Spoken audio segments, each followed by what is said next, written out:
I'm author Mark Muncy. And I'm author Erika Lance. And this is Eerie Travels.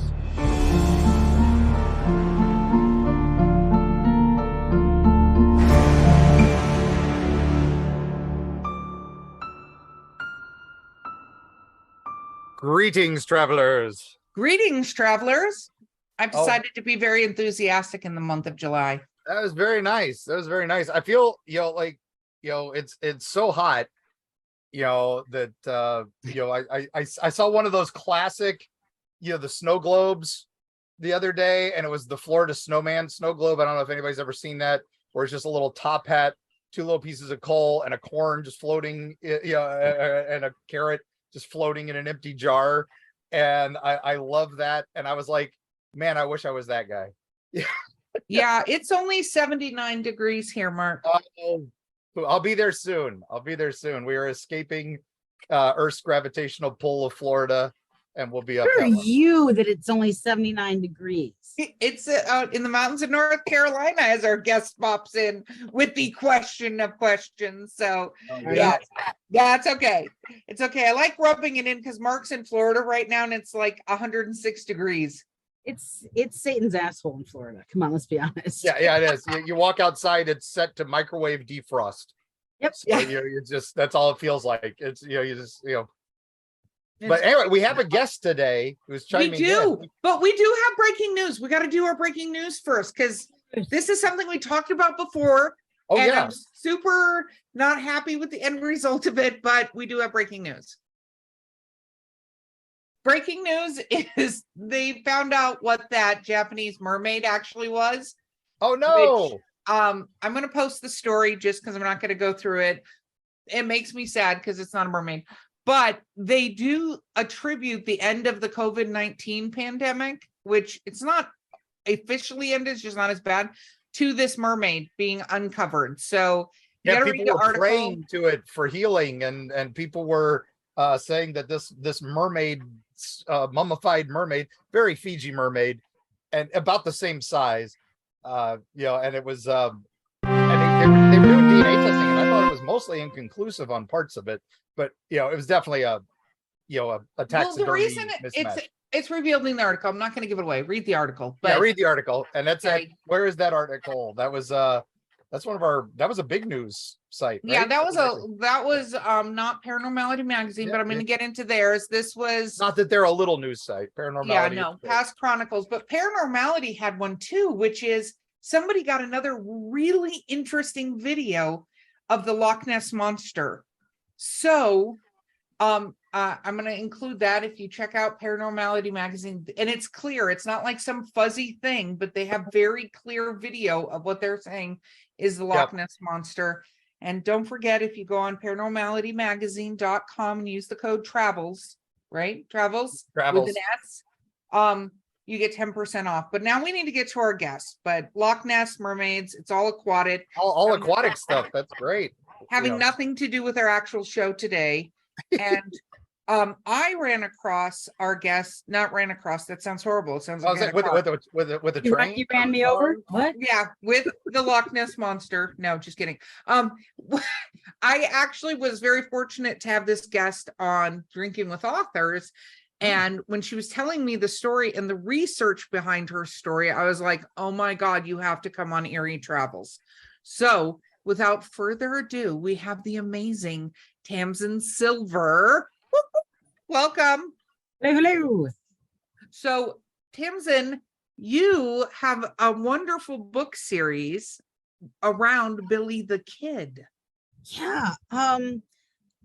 Eons ago, when anthologies first became a thing and everybody was trying to get into or do an anthology, friends of mine were doing a Weird West anthology. And I was new in my career at the time, and I wanted to get my name. And one of the best ways to get your name known is to get into an anthology, because there are people like Faith Hunter and Jim Butcher and stuff like that in a lot of these anthologies. And so people buy them for the big names, and they come across your work, and if they like your stuff, they'll look you up at yada yada yada. And they were doing a Weird West one, and I was like, what do I know about the West? Nothing. I lived in Manhattan at the time. And I looked up people from the West and found Billy the Kid's name and said, oh yeah, I know who Billy the Kid was. No, I didn't. I thought I did. But I came across the story of John Tunstall, which is what started the Lincoln County War, his murder. And I ended up down a rabbit hole on John Tunstall and how that related to Billy the Kid. And I got roped in like hardcore. And I wrote a short story based on the real history, reached out to the Lincoln like Historical Society. Like I did like tons of things, like right down to how long would it take on horseback to get from here to here, like stuff.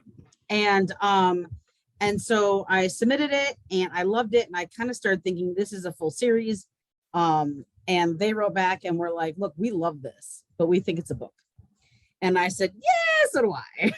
And they said, okay, so we're not going to take these rights from you. We're not going to take the short story because we want you to do a series with it. And so I wrote 2 books as one big book, like one long, big honking book that ran from 1878 when Tunstall's murdered. And then it ran all the way through until the end of the 5-day battle. Oh. And then I paid to have it edited and I started shopping it around and I was having a hard time. And in the end, what happened was that my freelance editor also worked for Falstaff. And she had already told John Hartness, this book is great. If she decides to go small press instead, we want it. And I didn't know that. But when I finally said to her, I can't, I'm going to have to start submitting to small press. She was fantastic. We'll take that. And I was like, I'm sorry, what? Like things happen behind door, right? You don't know things that are going on. Anyway, long story short, they thought it was 3 books and they wanted 1 more. And so I set to working on the 3rd book and then the pandemic hit and I was like, ow. Because I was supporting the emergency department during the ER. And so anything creative in me I was fighting for it. But thankfully I did get it finished and we got it out in 2022. So it's a 3-book series. It's The Curse of Billy the Kid, The Torment of Richard Brewer, and The Murder of Cricket Kugler. And most people are like, what does Cricket Kugler have to do with anything with Billy the Kid? I guess you have to read the book to find out. I'll give you a tease. The book is in 2 time periods, the series. It's in 1878 and 1949, because the murder of Cricket Kugler very much in that whole situation mirrors what was going on in Lincoln in 1878 with the Santa Fe ring and the crooked politicians and the sheriff who was dirty and you name it. So they go together. So you've got the same bad guy, same main good guy, but you get those 2 time periods. And we'll come back to talk about cricket in a little bit. We'll leave it at that.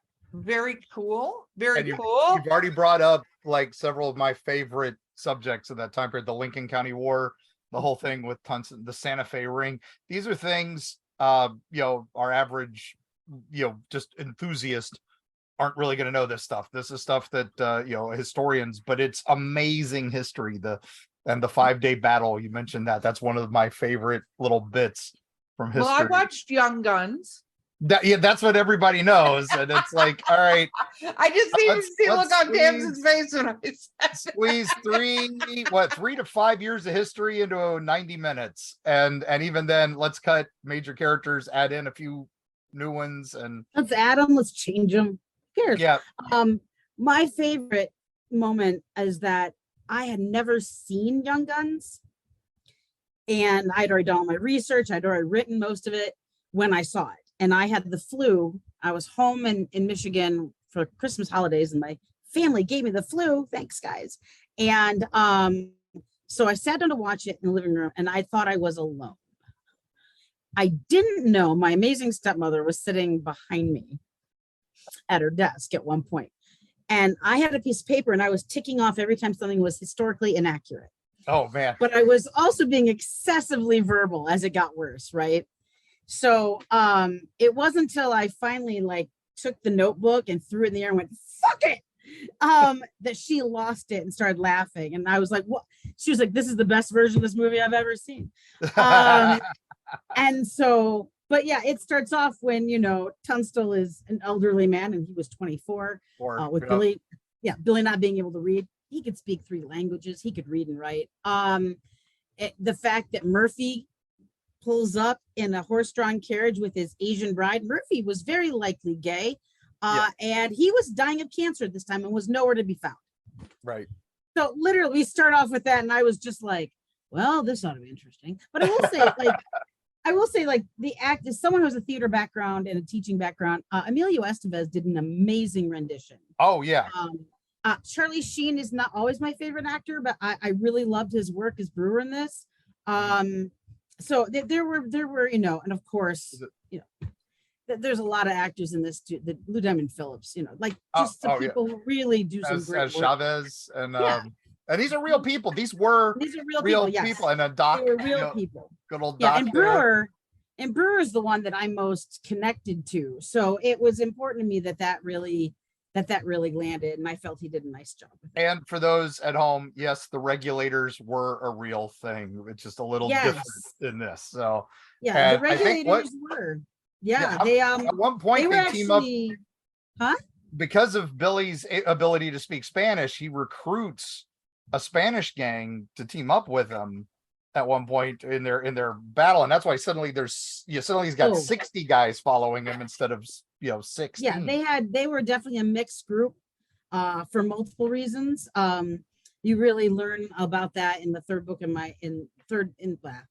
the second book in the series, because we actually follow him as they go to talk to somebody to get that support. So we'll find out more. But yeah, he spoke Spanish, English, and Gaelic. Now, for those who don't know the ring, can you explain just a hair about the Santa Fe ring and why it was such a powerful influence? Now this is in New Mexico, gang, for you travelers. So in New Mexico, the Santa Fe ring is a group of politicians who were very tight, especially during the war. It's a bro club. Like, it was a bunch of military bro club guys that were very kind of not on the side of the Civil War we all would like them to be on, not all of them. And they were very much, they all were working together for their own interests. Right. I'm gonna be as politically correct as I can be here. That's the way to do it. So you've got the governor, and you've got like all the upper levels in politics for the state, not just city, but the state. And they are exceedingly attached with the sheriff in Lincoln, which was the county seat at that time. And so they're all working together for their own financial benefit. Now, there wasn't a lot of money to be made unless you were dealing with the reservations and the military. They were getting government money. Oh, tons of money. So what they would do is they'd say, oh, see this beautiful cow and all this great, amazing beef that we're going to give to the Native Americans. But in the end, that was their meat, and they gave the bad cows and the bad stuff and all that. So it was a whole horrible, and the Santa Fe ring is really just it's a group of politicians and law officials who work together to get what they want, and it's all for them and their financial gain. And the fact that they had complete control of this area, including the courts, the judges, the marshals, everything. Yes, but then everybody. On top of that, they weren't, they had like mob control, but they still weren't making money. They were all indebted to each other, and they were forming their own like company stores. So people would come out and would work for them, and they weren't making any money, and nobody was making any money. And so they were all going bankrupt at the same time. They all were going bankrupt, and they all owed everybody money. And so they all were really tight with each other because, well, so-and-so, I owe him this. So if I don't do what he wants, then this happens to me. And so it became like, you see it now in politics as well. Like, you're like, why is someone doing that? Well, what does someone have over someone's head? And that follow the money. Follow the money. Yeah. Follow the money now as it was then. So yes. But yes, so, no, thank you. Yeah, no. So thank you, listeners, for that little history lesson there. So but that's important because that's what really set the stage for all this. Because into all that comes Tunstall and what was it, McSweeney? I think was the other one. So Alexander McSween is a self-professed lawyer. He went to school for a bit, and he comes in and he works with them, and he kind of sees how they're running their business and making their money. And then Tunstall shows up, and Tunstall has a really great background with his family in England, and they have stores, and they see these people running a monopoly, and they are taking money from these people hand over fist, and they want to come in and yes, did he plan to also charge people and take money? He sure did. Some people argue that Tunstall would have been just as bad. I disagree, but we all can agree to disagree on things. Biggest difference here is Tunstall wouldn't let anyone die for him, and he would never kill people over things, whereas the Santa Fe Ring and the other groups did. So if people want to sit and argue, that's my line that I drew when I had to decide good guys and bad guys in my story. So Tunstall comes in, and even Susan McSween, Alexander's wife, was like, don't start a store, that you're asking for trouble. And no one listened to the woman, and they all died. They drew battle lines. They did. And the town, I know they renamed the town Lincoln because of the dead president, right? Right before that. I can't remember the name of the town before that, but La Pasita, Pretty River. Yeah, because it's a beautiful valley between two huge mountain ranges, and there used to be the river is now very tiny, but it used to be very wide, and it was their primary source of water, and it was absolutely beautiful there. It still is beautiful there, but like the water was higher. So if you go there to visit Lincoln, and you can visit, there's residual ghost stuff there too, and they do amazing ghost tours, and but the river was higher about, I think it was in the 1940s, 1930s. There was an earthquake, there was a shift, and the water dropped. So it looks a little different than it used to, but you can still see how it would have been. And Tunstall befriends this kid who was called the Kid. Yeah. I think he had changed his name by that point, right? So William's his first name, Henry's his middle name. He was going by William until his mother remarried a man named William Henry. And so they started instead of calling him William, they started calling him by his middle name, Henry, so that it wouldn't get confusing. So when they moved out west further, he went by Henry Antrim. And so, and then he started going by Kid Antrim, and then he started going by William H. Bonney. And that, like, it's just, and everyone's like, where does Bonney come from? I don't think he picked that out of the thin air. I think that is either his mother's maiden name, or it's a family name of some kind, or, to be honest, Billy loved to read pirate stories. It could have been that's exactly, he was a pirate fan. But Bonnie was a chosen last name, and it's on his friggin' tombstone. So if you can ever find it, because it got washed away. But that's another part of the story. We'll talk that later. But yeah, no, I love that, he was going by this name, and then he gets his first notch. He kills a man in basically a bar fight, that goes outside, and that's when he flees town, and that's when he disappears for a couple of years. This is one of the fun things about Billy, is that we have very little information on him, except for the stuff that people wrote sections, about him. Except for Lincoln. Like you have very little. What I always find interesting about the Billy story is that he just made bad decisions. Billy, I love you, but he just continues to make bad decisions. Yeah. So starting off with the fact that he gets wrapped up with the wrong kids when he's young. His mother has died. His brother and him have been split up, and he gets wrapped up. These guys, they steal a bunch of stuff from the Chinese laundry, and they convince Billy to hold some of their loot in his room, and he does. So of course, when it's found, they go after this guy, Sombrero Jack, what a name. And he's like, well, Billy, and they basically, so what they do is they think they'll be smart, and they'll teach him a lesson, and they'll put him in jail for the night. Well, they don't tell him it's for the night. So he escapes and goes on the run for the rest of his life.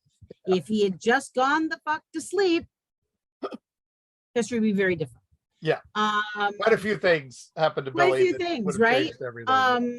But also with, when he kills the guy in Grant, because they're fighting and he's losing. He's getting his ass handed to him because he's a small guy, and this guy's a bully, and he's bullied him before, and he panics and he gets the guy. He can't seem to get to anything, and he's being knocked around, and so he gets his hands on the guy's gun, and he pulls it, and he just pulls the trigger. He's not aiming. He's not intentional. He's just trying to get the guy off him. He's in a panic, and it happens to shoot him in the stomach or intestines, and So the guy has a It's- slow, and he, horrible death. and he slow death, and so he tells everybody it was this Oh. kid who did it, and it was unjustifiable. So of course he gets tried in absentia and convicted of So murder. he leaves. Yeah, so he leaves. That was in Arizona, and so he leaves and goes into New Mexico, where he meets up with Jesse, and his gang, and then from there that doesn't go well because Jesse and them are just bad to him in general. Yeah. But he eventually meets Tunstall, and Tunstall is good to him, and so it's really the first person a little older than him or whatever that shows him respect and believes in him. And father so figure early on, it creates a bond. And not to mention Billy's there and feels responsible when Tunstall's murdered. So he of course feels like he needs to, make that right however he can. And then they get deputized. They do get deputized. Yeah. That was one of the things that the movie got right, was they got deputized. Yep. But then him and Brewer were deputized.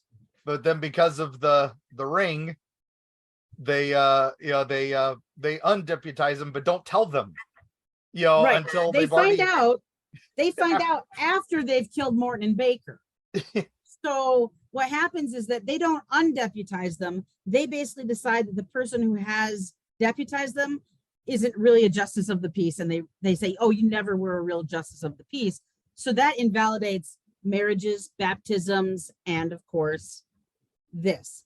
And so they eventually go into they find out that they come back and they find out they're wanted fugitives because they are no longer deputized. So and they're like, are you shitting me? But that of course is the Santa Fe ring again. Yeah. And that was it's crazy. Go ahead, Erika. Sorry. We are talking the history, which I appreciate, but there are so many layers, and we're not going to have enough time on the show for it. So we're going to take a quick break, and when we come back, we're going to dive into Tamsin's research, because there's some ghosts and some other creepy things in the research that occurred. Yes. Because we could do 10 shows and probably not cover everything. Oh no, yeah, this is true. a Wild West adventure. So Wild stay West, tuned, gang. So we've set the stage for you all, and we'll be back. Yes, we will be right back.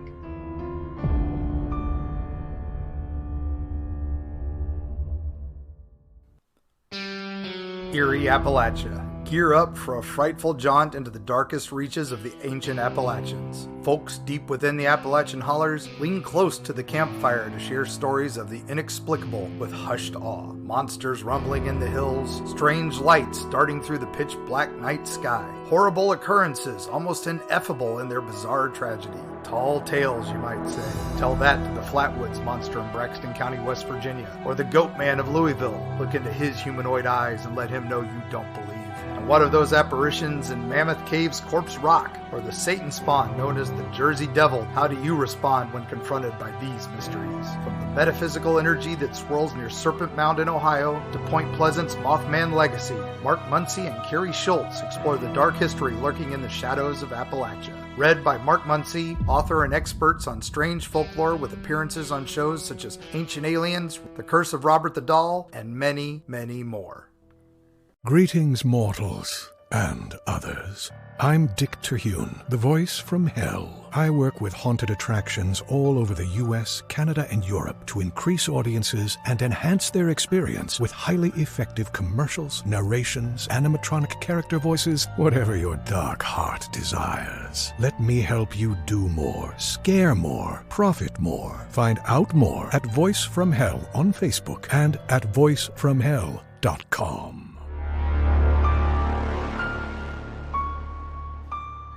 Okay, we're back after a feverish debate that So yes, gang, we watched 12 hours of Legends of the West while we were on break. And we hope you did too. So no. Okay, so you guys were going to talk about the Lincoln War, because then after that we're going to talk about what Billy actually did and then get to the really spooky stuff. Well, Lincoln War is what makes him, right? It turns him Right. from one guy, he killed a guy in a bar fight, to the legend. So, Right. How many times he escapes from jail and Oh yeah. how many, yeah. He's So, already escaped once. So let's. Right. So yeah, but what was interesting, I guess, is so we mentioned my research and that I was delving into this, and what really pulled me in. You asked about that, and so we'll back up just a sec. What pulled me in was actually not even Billy. So the first leader of the regulators was known as Richard Brewer, and some people might have seen pictures. This is what he looked like. There we go. Try not to get the reflection of my windows on it. But this Sadly, was we're Richard. a voice podcast, so no one's gonna see it. But That's Oh, fine. we Send are? me the picture. I'll share it. Oh, fantastic. Okay. Yeah. So Richard Brewer was the first leader of the regulators, and there was this draw to him that I didn't understand. I just knew this guy. I would spend hours staring at the photo and just researching and digging, and so I knew that when I went to Lincoln to do my research, I wanted to find where he was buried. And so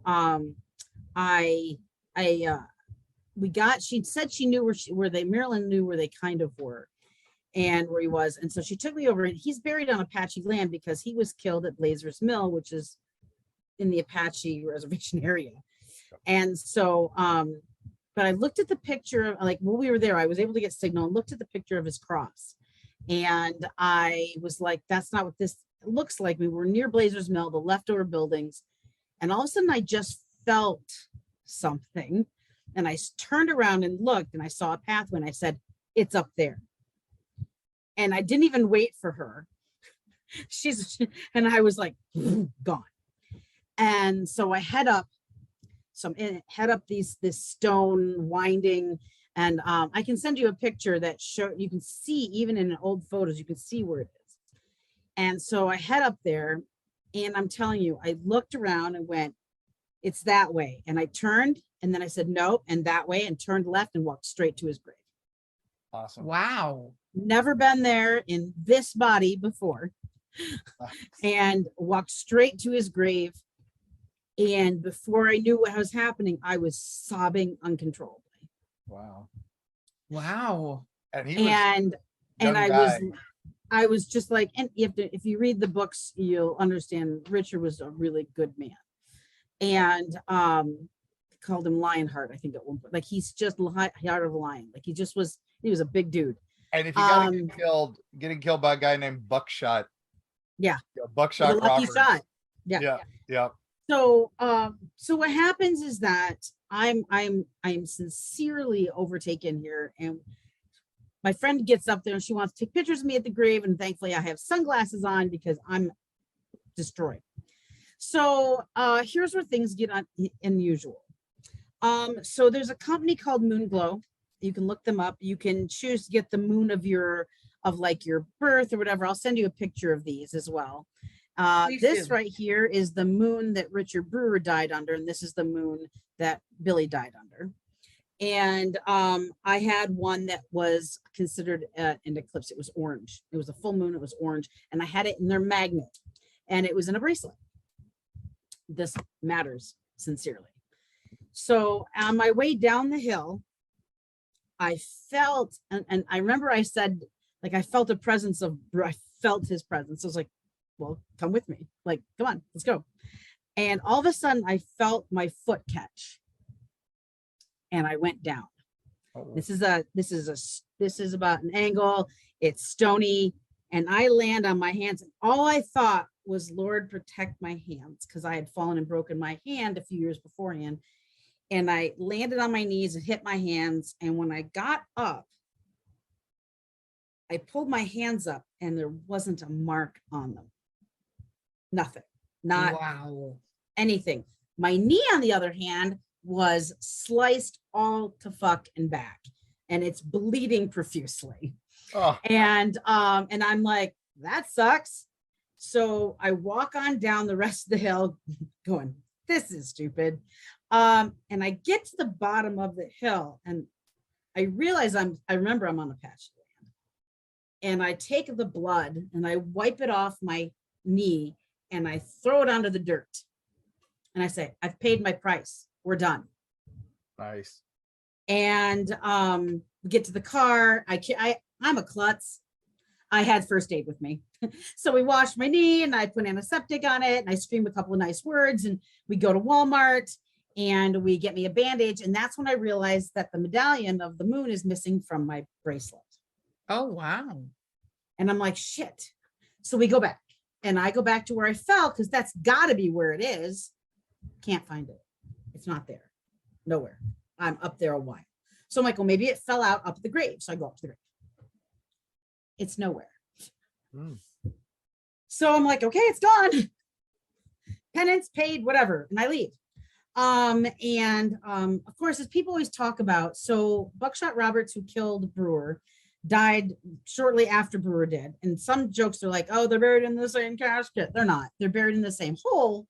They're not buried in the same casket because Brewer was like 6'4", and so they had to build a casket fit him. But there's always questions whether or not, because it has Brewer on the left and Buckshot to the right. And people are like, oh, I wonder if they got switched around, if it's right or not.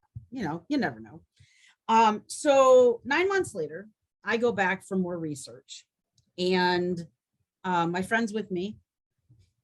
And we hike up because I'm going to show her, because I decided to go and I took, you know, when you take sage and you go burn it and to cleanse the air, because the guy's in the same hole with the man who killed him. Right. And the tension is hard there, like you can feel it. And so I took that with me and matches and I had a poem. I had this I'd taken an Apache prayer poem and I'd reworked it and I went up there and we walk up. You have to understand, it's been winter, time has passed, people have visited, people have cleaned the graves off, things have happened. Life has happened. And I walk up to him and my medallion from my bracelet is laying right on his body where his body would be. Ta-da. Wow. Face up. And it has bleached now to a full moon.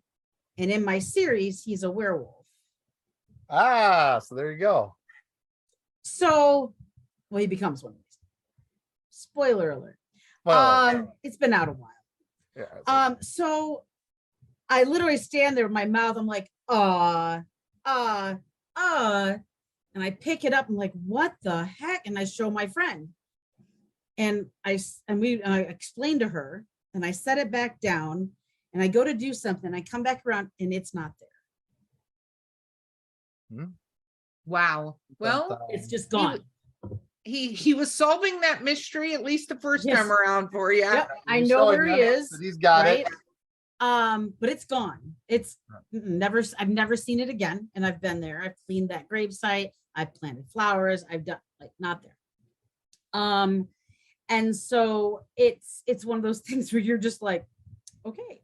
In fact, and so one of the other things I did when I went up there the next time, and when we went to light the stick, the smudge stick, you know, it wouldn't light. There wasn't a breeze. We would light it and it would blow out. And I was like, and all of a sudden it hit me. I went, it's not the air, it's the ground. So we crumbled it and we spread it everywhere in that area. And we did the poem and the wind then picked up and everything. Like it was this whole weird thing. And so we ended up and we left and I've been there other times and I've never found it ever again. But the place doesn't feel the same ever since we did that. And it just feels more peaceful. In fact, that place had been overgrown and looking horrible. And after we did that, someone went up there and cleaned and it looked beautiful and they did some work up there. And could it be just happenstance? Possibly. Who knows? So it's interesting because I never found it again. Never was there. Who knows? Well, it's not yours anymore. It's his, obviously. It's his, So, right. Yes. but at least he ended where did you lose it? Where did I lose lost it? He has it. So, but what's interesting is that after that first trip, someone said to me, hey, do you know you have a spirit guide that follows you around? And I'm like, I have. And they're like, you have two of them. I was like, They're like, one of them is the one on this side really tall and in a cowboy hat? They're like, yeah. And I'm like, yeah. Looks a little like Heath Ledger. Okay, yeah. Right. And I've had more than one person see him. Nice. So it's very interesting. And, you know, so some people believe in that, some people don't. I'm usually not one that used to believe in that. Oh. But after a while, and enough people tell you this, you know, enough people go, so hey, by the way, did you know this? And they describe the same thing, and these are people that don't know each other. Yeah, 2 independent sources. That's all we ask. That's all we ask. Yeah. So yeah. So it's an interesting. So I had a tarot reading done. We'll finish out the brewer story here, and then you can move on to other stuff. But this is the big story I know that we wanted to cover when we'd spoken before. Yeah. Is that I went and I had a reading when this all started with tarot. And again, some people believe in tarot, some don't. And I asked the question, you know, like, what is my connection? Why is this such a hard, visceral connection? And they pulled up and they literally pulled up having 2 spirit guides. They pulled up the whole thing of my connection with one of them being that I'd broken his heart. And there's only one woman in all of history that broke, and I know we're only audio, but you guys can see right here. This was Brewer's fiance. Her name is Matilda Davis. She ended up marrying his first cousin. And I have my whole theories, and we could talk for that for ages. But curly hair, like it looks like it possibly was like brownish red or something in the picture. But like they're like, you broke his heart and you were this and that. And so that was a moment to soak in. I was like, all right, well, that's one tarot reading. Another state, another person, another reading, got almost the exact same thing. Nice. Wow. So yeah, so there's this. So if people put stock in tarot readings, if they do, according to them, that's possibly who I was, which would explain my visceral connection when I found his grave, which would explain a lot. So yeah, so it is for someone who was raised in the Baptist church and someone who was raised in, and it's a lot of things that you're like, oh, that's interesting. Okay, well, now maybe we need to factor in some things. I ended up putting, so I'm actually, if we are only audio, no one can see, I'm wearing these necklaces. It's a mixture of lapis lazuli and sodalite.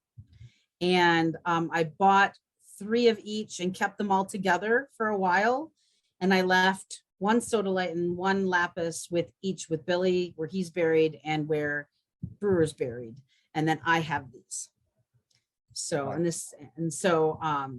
that was my option for connection for writing the book. If you look up those stones, they are definitely about psychic connection. And so I was literally like, I'm just going to put everything in my basket and see how we do here. Because I'm not Wiccan either, but you know, after a while you kind of just, there's only so much, you can only take so much evidence of things in your face, and you kind of go, maybe I need to consider some stuff. One of our phrases we use here is everybody's got a gree, which is the who done, you know, you keep a little thing with you for protection. Yes. And keep with you. Everybody's got one. So even if you don't realize it, you know, from teddy bears to, you know, safety blankets, whatever. So yeah, everybody has something. So yeah, so it's funny because so I had to get a second editor when we did book 3, because my editor who'd done 1 and 2 had left Falstaff for personal reasons. And when she wrote me back, she goes, you know, I love Billy and I think he's great, but it's Brewer who I love. And I was like, congratulations, you have found the point of the entire series. That is amazing. Yeah. And I think, you know, it's interesting. I'm going to touch on one little point, then we can go back to the Lincoln, the war and everything, but we can go back to the war. What a weird fucking phrase to say. But I think you touched on something that's very real, because a lot of people that have deja vu in places and things like that, I personally believe, this is my belief, that they've been there before, right? That because some people are so good, if you let them communicate about it and not guiding them, but just, you know, listen to what they're saying, they will tell you things about that place that if you actually go look up the real history is not like standing on the wall like a poster. They'll tell you about things that the only way they could know that thing is had they been there, and also had they been there during the past, right?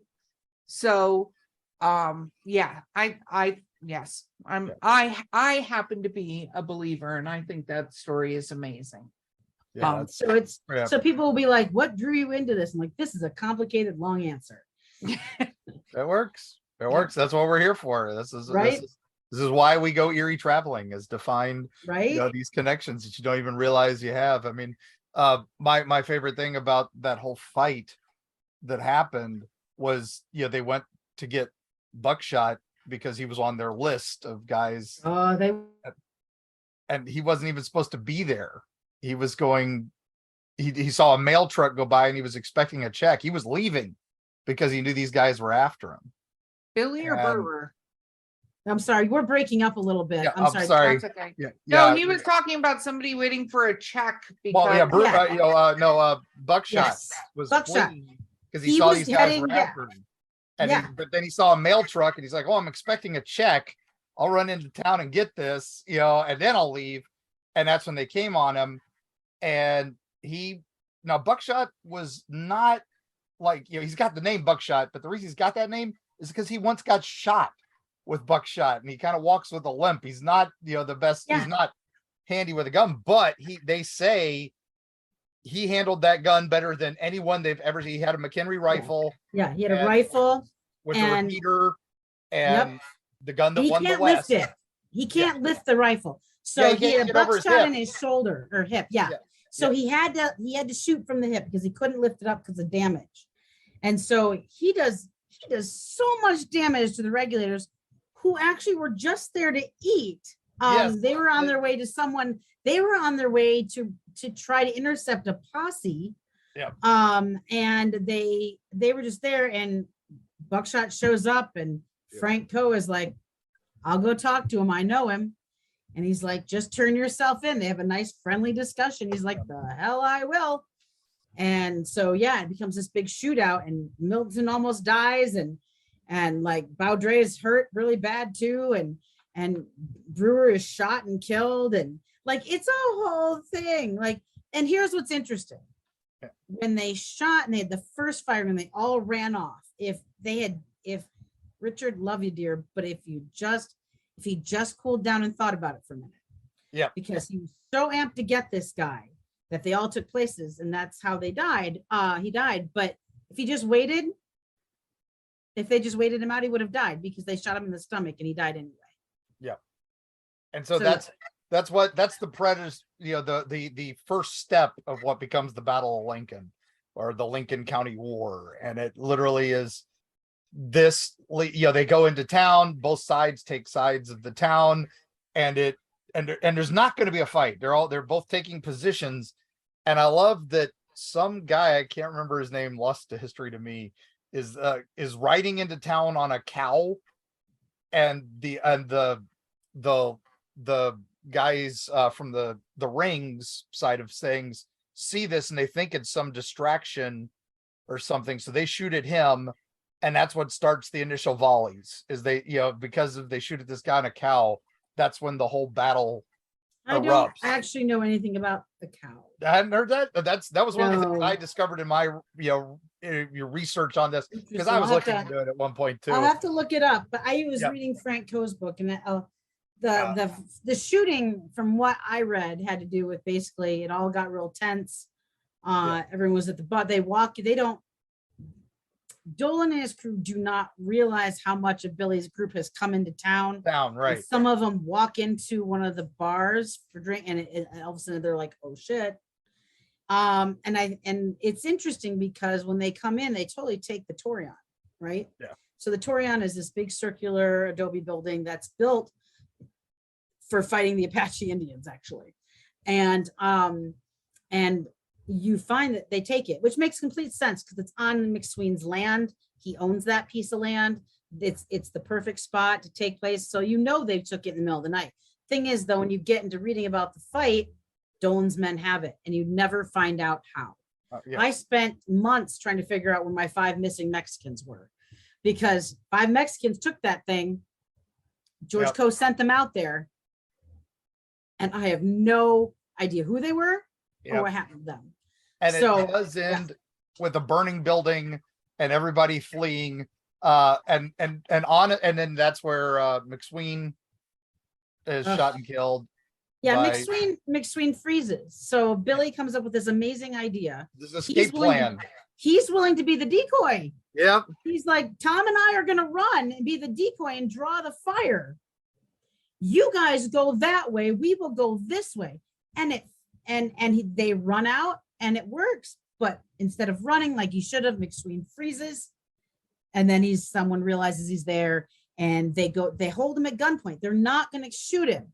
What happens is that the guy who has a gun on him, there's someone else who has guns on the group from a distance, and there's a rivalry family situation. The ring is not happy. Sees an opportunity to kill Bob or whatever the hell his name was. Yep. And he shoots him, and that gun goes off, and they think it's the guy shooting McSween. It's not. They all open fucking fire. Yeah. And everybody gets shot, including the 15-year-old Eugene, who actually ends up living. And then he plays dead. Yeah, so so our boy Billy the Kid, William Bonney, and 3 of the guys, 3 of the regulators, they all go into hiding after this, right? Yes. And then because of all this and everything that's going on, the new territorial governor comes in, and he's like, this is ridiculous. Yeah, Lew Wallace, the general. Yep. And he's like, this is ridiculous, and I'm going to pardon everybody that fought in this and everything, because it's ridiculous. This is obviously there's miscommunications and all this, and he's realizing there's so much corruption and all that. But the only guy who doesn't get pardoned is Billy, which is crazy. And which he does try to get pardoned, as we all know. Yeah, he actually sends a letter saying, hey, I'm willing to talk to you. And yeah, well, because he's there when Chapman's murdered by Dolan and his crew. So he's like, hey, I was there. I know who killed Chapman. Yeah. If you will, let's talk it all out. And then of course talk it out, and they meet in secret at the Squire's house, and then Lew Wallace reneges on his promise, and Billy gets tried for murder in Messiah and found guilty because he's not near any of his peers. And then he gets brought back to Lincoln to be hung. And that's when he escapes and he becomes a legend, because he shoots his way out of there. And one of my favorite things about that escape, and it's in the book, is that he grabs some guns and he finally gets out there, and some of the other outlaws are like, hey, Billy, that's my gun. He's like, oh, I'm so sorry. Takes it back, gets other guns, comes back. Someone else, Billy, those are mine. I'm so sorry. Goes back, comes back. These anybody's? No, good, great.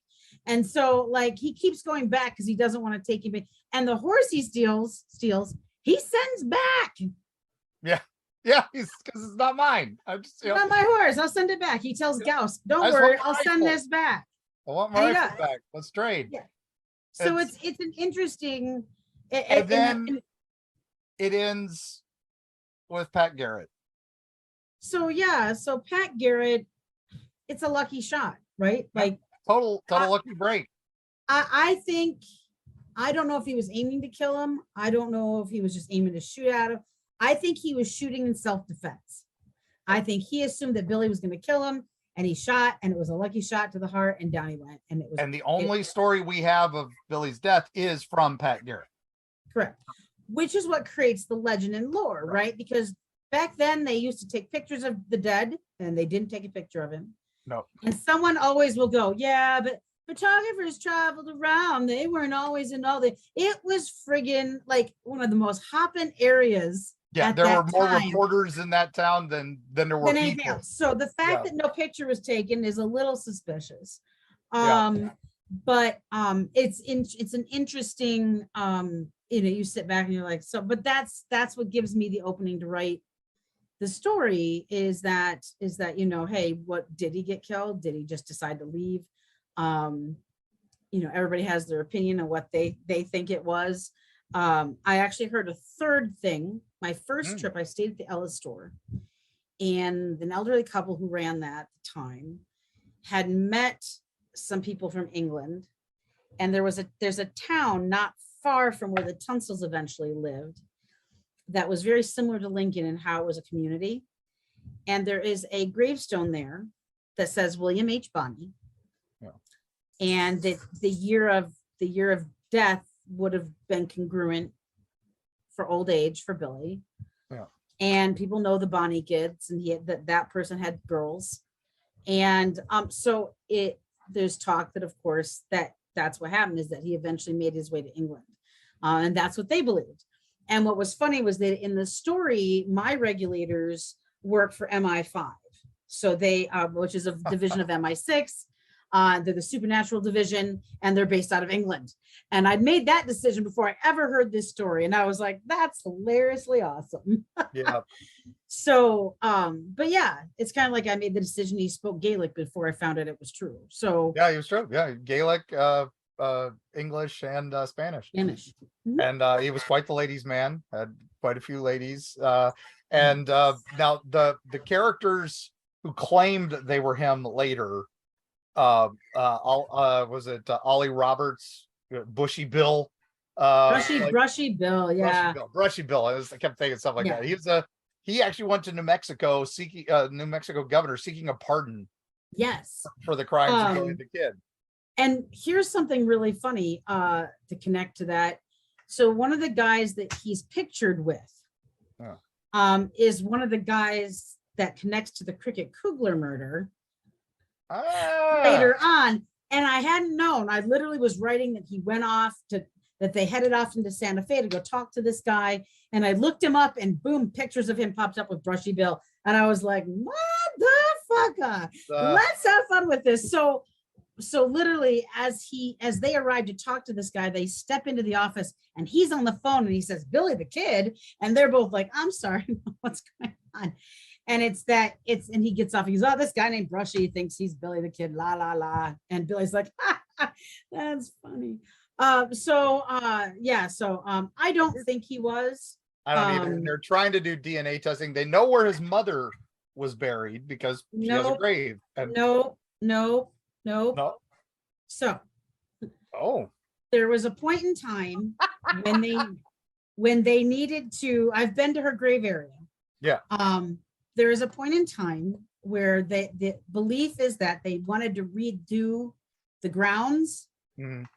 and they had to pull up all the all the headstones. And they were partway through that, and they're like, well, are you marking down where they go back? Oh. And So they that hadn't spot been. isn't her. So there is a chance, like half of it's probably right, half of it, there's a chance that it's not. That in her original tombstone is actually in Lincoln. It's in one of the museums. They're still trying to get legal wrangling to Exhumer to get DNA testing. They can exhume her all day long. They can open that up. There's no way. There's not 100% chance that it's her. Yeah, and so, that's the problem with Billy, is where he was buried. The flood. There was a flood, and the bodies, the caskets and stuff moved around. Yeah. They think it's close to where he is. They know one of the area. Yeah. He's marked kind of in the area. But like literally, because Catherine is it's not 100% sure. Yeah. Right. But I did promise and I was like, at the grave, I was like, you're maybe not here. You could be somewhere. And I left a rose, and I said, this is for you, wherever you are in here. And I made her a promise that I would write her son correctly and do him justice when I went and saw her. Wow. So when I had someone review my book, they turned it down, and they just kind of didn't feel like, they're like, oh, I know you probably did your research, but I don't think anyone will be interested in a smart Billy the Kid and someone who makes. I'm like, and I was like, okay. I said, I understand that, because a lot of people have that idea of that outlaw and whatnot. Thanks. But I was like, I made a promise to mama. I'm gonna keep, because you know what I don't want to bring down on me? any of that bad juju. That's not happening. No bad So- juju. Don't poke the bear. No. Now that I've let you guys talk for most of the hour, my question is though, that's okay. I'm still here, travelers, in case you're wondering. My question for you guys is Billy the Kid wasn't guilty of everything they listed, correct? He killed 5 people in his life. Yeah. That we're sure of. We cannot prove that he killed the sheriff, that he killed Brady. A bunch of people opened fire on the whole group of them without doing a test on their bullets and seeing which one of their gun, like you would have had to have today's technology to Yeah, figure out whose gun They didn't. actually killed Sheriff Brady. But they pinned it on Billy for whatever reason. And the one that was charged with was a bookkeeper from an Indian agency, and there were 4 guys charged with it, and Bonnie was the only one that they kept, even though there was other people saying he didn't do it. That Yeah, you know, but the only one he really got charged for to be put to death was Brady. Yeah. And that's the one he was supposed to be pardoned and everything for, and that was and there's really no proof that he even killed Brady. Yeah. So he it's never robbed a train, he never robbed a No. bank, he was a Nope. cattle rustler he was and a cattle horse rustler. stealer. That Right. was Jesse James actually tried to get him to join him for robbing stagecoaches, and Billy was like, it's not my thing. that's a famous meeting. Was apparently the the one of his gang, one of Billy's gang mentioned that he was having dinner with this guy, and he went over and said, "Who's that guy?" He said, that's Jesse James, and he wants me to join him. And everybody kind of it doesn't add up, but when you read the newspaper articles at the time, Jesse was in that area at the time, so it could have happened. I Imagine honestly being a fly on the think wall he there. did. I think it's very possible. I also think that he was up in that area where Doc Holliday actually had a bar. Yep. I think he knew Doc Holliday. And that was right around that same time. This is the hotspot. This is where every legend of the West is at this point. Mhm. Yeah. And it's incredible. So when you're doing your travels, travelers, you can go to these grave sites. So Yes. where Blazing Hill, let's describe where that is in New Mexico. Blazers Mill. Sincerely, the best thing you can do is put in Blazers Mill Cemetery in Google and for maps and have it tell you, because you can miss the turn because it's a wall of cement, because it's holding up a side of the mountain there, and there's an opening and then it's another wall and you'll miss it. So that's the best way to do that. If you want to find Blazers Mill. If you want to find where Billy is buried, he is buried. There used to be a store, like a museum at Fort Sumner area that he's buried behind. It's a whole graveyard. It's very small. Joe Grant is buried there, who Billy did kill for sure. And Tom is buried there, and so is Charlie Baudry. But the one grave thing I want to mention before we're done here, since this is Eerie Tales, is that Cricket Kugler is buried in Las Cruces, and she is actually buried not far from Garrett. Even though he died way before she did, he got moved once the family bought a plot. So they're stone's throw from each other. And I had been writing a scene where Billy and Brewer are waiting by some grave watching her be buried. And I was like, I don't know where they'll be standing. And then I go to her grave and I find that Pat Garrett is right there. And I'm like, well, that's interesting. So anyway, a friend of mine who is Mayan priestess, and she was like, you really need to ask permission to write her. And I'm like, well, she's kind of dead. I don't know how I'm supposed to get permission to write her. I don't know her family. So I went to her grave, and we had David Summers is a really well-known author in the Weird West genre, and he lives right near where she's buried. And we took us a while and we found her. And I sat down and talked to her, and I asked her permission to write her and her story. And I left her flowers, and then I forgot all about it. And it was that night I was listening to a book on like an audiobook, and I turned it off to get ready for bed, and I was in a hotel, and I stood up and I heard a woman's voice go, yes. And I was like, I'm staying by myself. And I'm like, someone outside? Like I look out because it's one of those motel, hotel, got window. No one is anywhere, y'all. No one is anywhere. And I literally sat down and went, oh shit. And so I got permission to write her. Nice. And about a couple months ago, one of her family members reached out to me via Facebook and thanked me for writing the story correctly and for getting the history right and for not painting her as the horror that men tried to paint her as to discredit her. And it was probably one of the most amazing things ever. What people tried to discredit a lady in history, never. No, and they would never use it. They would never choose to say it. Or now I do have one more travel, and this one's up near Erika's area. Yeah. Erika, if you want to meet some Jesse James stuff, and it's less than 30 minutes from you, it is in the town of Pigeon Forge. I guess about 45 minutes from you. In the town of Pigeon Forge, there is a museum. It's an attraction now called Alcatraz East. And they was the Washington, D.C. collection of criminal activity. And it is now in Pigeon Forge, Tennessee. And you can go in there and they've got stuff like Gacy paintings, Ted Bundy's car, O.J. Simpson's Bronco. They've got Bonnie and Clyde's car. They've got a lot of amazing artifacts. But one in the Wild West area, they have some floorboards from a cabin. These floorboards are stained with blood. And this is supposedly, but that did come from the real cabin. This is the floorboards where Billy the Kid was murdered by Pat Garrett. And this would have been where he laid. And this might be his blood. So That's maybe we can interesting. just do some DNA testing on that. So. That would be interesting considering he was killed in Pete Maxwell's house.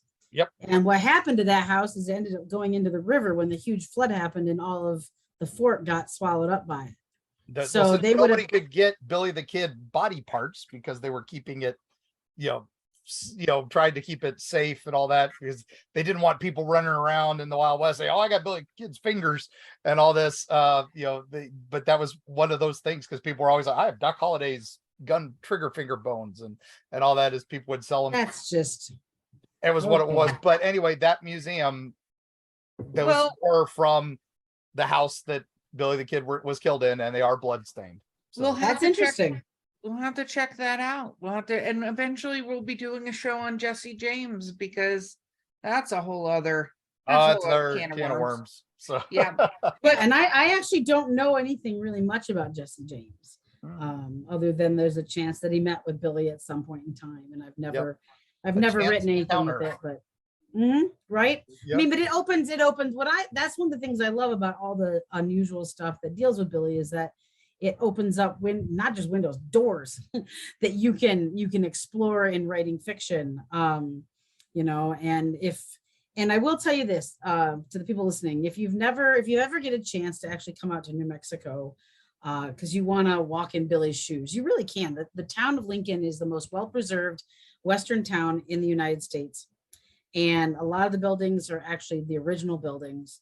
And you can pay, I think it's $7, and that gets you into every single one of the buildings that for touring and seeing things. And they have bed and breakfasts there, and they have they're not far from Capitan as well. And they do a thing called Lincoln Days, the first weekend of every August. Yes, they must visit. That I go for. What's interesting is that the Wortley Hotel, there's a room there. I always loved room 3. It was always my favorite. And I never knew why. There was just something about it. And someone's like, "So have you heard the residual ghost outside the room?" And I was like, "What? What? Damn it. No, I haven't." So my understanding is there's a residual. If anyone knows what that is, there's something that it'll repeat itself. Yeah. And so it's literally step, step, step, disappears. Step, step, step, disappears. And it's supposed to be on that walkway right outside room 3. I've still not heard it, which is upsetting to me because I would like to. But I've got friends there that are part of the historical and the ghost hunting, and They do some really cool tours out there, especially around Halloween, at the hospital over at the fort there. And one time I was there, I was staying at Wortley, and I had my dog with me. And this goes with your Eerie. This was creepy. My dog and I was walking towards the road in a certain point. It was dark, pitch black. And Caden wigged out. And I started feeling like my heart starts going. And I was like, yeah, this is not a place we want to be right now. We need to go. And then Caden started pulling. And I'm like, no, we're not Napoleon right now. We're going to go, little man. And so later on, I was talking to my friends who've done ghost tours and seen things, and they've done recordings. And I said, man, there is something outside the Wortley. They said, where did you feel it? And I walked over and I said, here. And they said, yeah, we have video of stuff there. Nice. I was like, so it's not my imagination. Good to know. Yay, ghost tours. Yay. So yeah, there's just really great. They give tours. They call it Lincoln After Dark, and they do tours of the town, and they give you all the history. And it's just a really well done thing when you get the people, they really know their information. And my understanding is that the building that's right near where Billy is buried didn't survive the pandemic, but it's been bought by some friends of mine, and they are going to revive that and do a full Billy the Kid thing there. So wonderful. Hopefully that will happen sooner rather than later, but that takes time. So I guess we'll have to take some Eerie travels there, Erica. we'll have to take some Eerie travels. We will, and we're going to reach out to Tamsin, and she's going to give us the super official Billy the Kid, because we're going to make her go with us. So I love that. My final thing on Billy is that I do love the pictures of him keep turning up as people, because he loved getting his picture taken. And there's the most recent, I think, was 2019. There's the one with him sitting at a card table playing poker. And that one, they're just confirmed 100% was him. And I believe your boy Brewer is one of the other guys that they're still trying to confirm is him, because he's the guy who's kind of with his back partially to the camera. So we'll see. No, I'll have to look into that. I haven't. When the croquet photo came out, so the Lincoln County War was a lot of people writing nasty letters to each other in the paper and posting and sending them into the editor, who would print them, and then people would write back and print them. And so we don't have that anymore. Would have been a message board today. Now we have Facebook. And so when that picture came out, it split the town, and everybody fought about this. Not everybody, but it was a big deal. People who thought, there was the people who were like, I think it is, and I think it isn't. And it became people just saying nasty things to each other. And they were like, my friends, they were like, Jesus, it's the Lincoln County War all over again. Yeah, exactly. Like, now that would be on Twitter. Yeah, right? But that one, I think that one went for about $1 million. It was it went for a ton of it's a ton of money. Yeah. But anyway, all right, gang. So with Tamsin, that, what is your book series? Where do we find you? Book series is called The Untold Legends. First book is called The Curse of Billy the Kid. You can find it anywhere books are sold. If they don't have it on the shelves at Barnes and Noble, you can request it and they can get it for you very easily. If you live here in Albuquerque, we do carry it here for sure. If you can also go to Amazon or any of the other things online that you can find books, they have it. But you can also find links easy if you just go to tamsinsilver.com. Wonderful. Thank you so much for being with us. You bet. Thanks for having me. Absolutely. And I can't wait to come to the Ghost Hour. Love the Old West. So Mark, my friend, take it away. All right. Well, there's only one way we can take this one away. Regulators, mount up and let's head off into the sunset. So, Mr. Brewer, rest in peace, everybody. Rest in peace. And we'll see you on the other side.